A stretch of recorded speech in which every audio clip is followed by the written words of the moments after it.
Is it clickbait if it's true? Now don't worry, the Frontier is not going anywhere. It's my favorite vehicle I've ever owned, but I did buy this. This little beater is a 1989 Mazda B2200.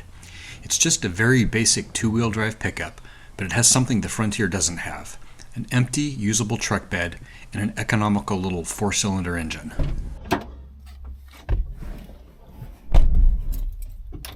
Originally, I was looking at little like utility trailers to haul stuff that the Frontier can't haul. In a completely sort of separate train of thought, I had also been thinking about looking at little old, 4-cylinder Japanese cars just to get something for transportation around town that got better gas mileage, a little easier to get around town than the Frontier.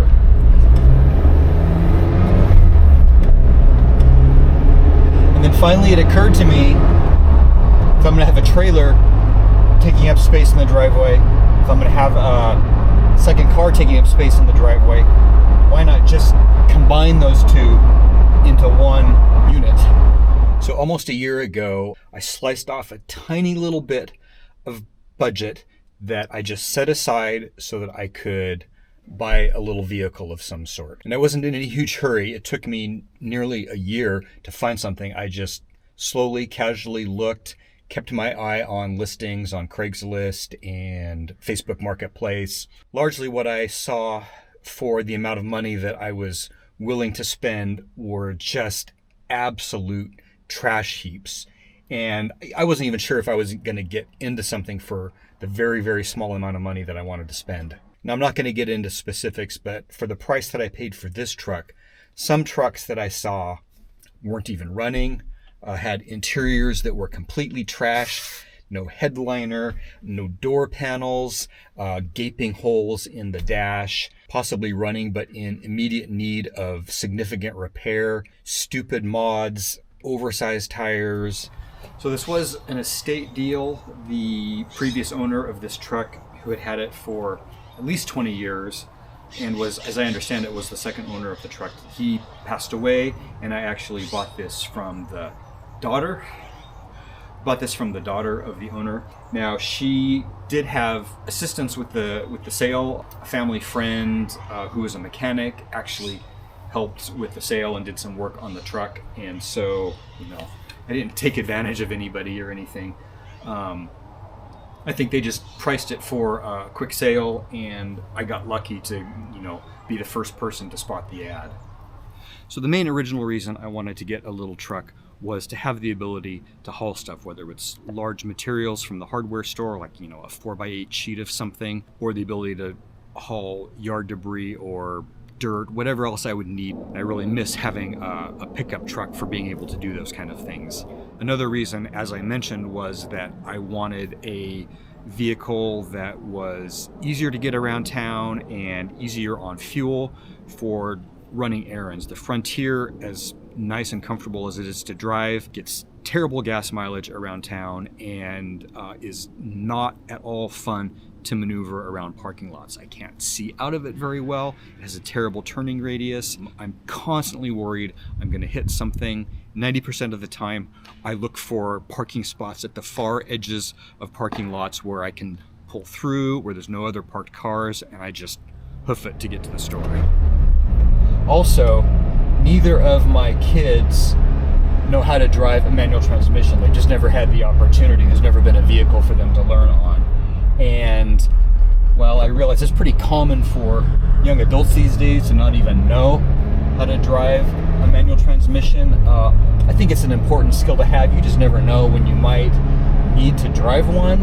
And we have a lot of family in France, and if my kids ever were to go over there, nearly all of the cars in France are manual transmission. So that's an added benefit of this little truck. It gives me the ability to have a vehicle parked in front of the house when I'm gone. It just sort of makes the house look not so unoccupied.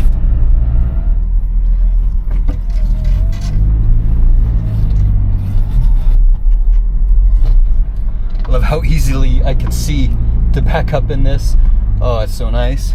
It's got about 170,000 miles on the clock, which is pretty good for a 35-year-old truck.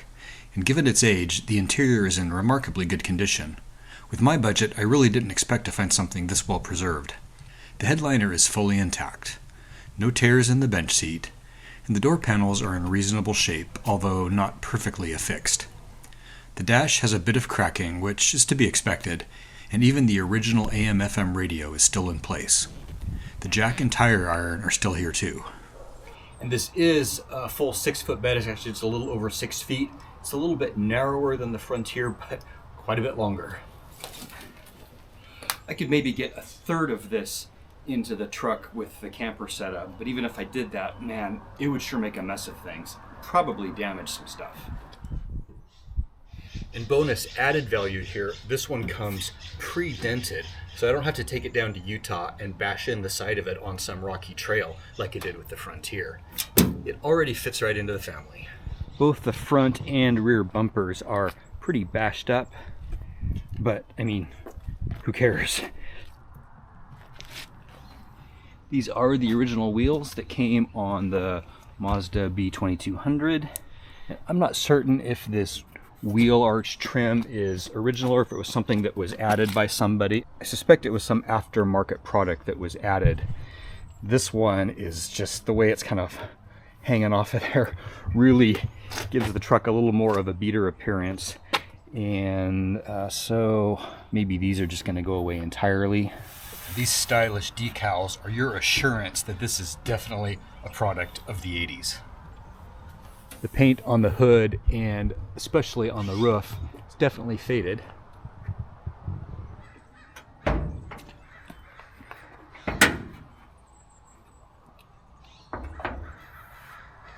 Now the 1989 Mazda B2200 came with a 2.2 liter 4-cylinder engine, putting out a whopping 86 horsepower when it was new.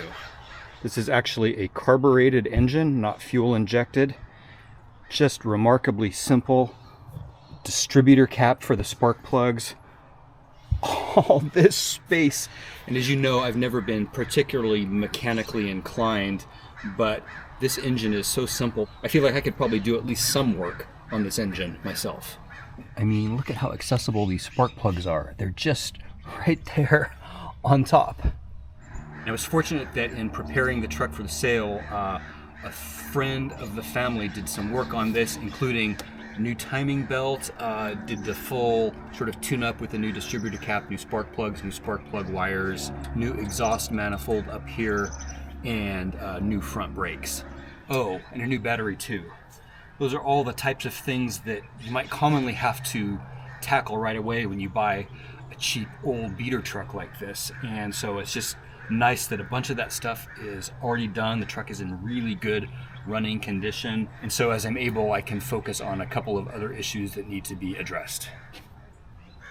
Even though the upper end of the exhaust system is new, the rest of the system, the pipe, muffler, there's definitely some work needs to be done there.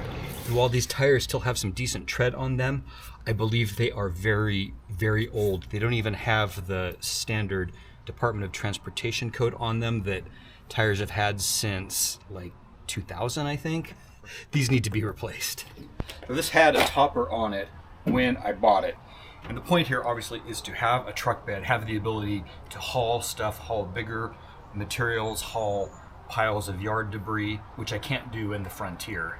So I got rid of that topper right away, and it was in such bad condition that I didn't even try to sell it. I would have been embarrassed to take any money at all for it. I put it on Craigslist for free, and someone with a nice little Ford Ranger came and took it. He was super happy. He was actually gonna fix it up and turn it into a camping rig.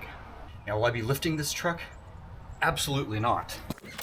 I love how low the bed is, how easy it is to get into here, loading stuff, climbing up in here. It's wonderful. So I don't really have plans for this truck to be part of the channel. It's not going on adventures. It's 2-wheel drive. The Frontier is much, much better suited to the types of adventures that I take. But, you know, it's going to show up in some of my garage videos, DIY videos, and stuff like that. So I just wanted to introduce you all to this, you know, new member of the fleet here. So I hope you've enjoyed this little extra midweek video. I am very soon heading out on a new multi-day adventure out through some new areas I've never explored before. Looking forward to getting out there and bringing you those adventures. Thanks for watching.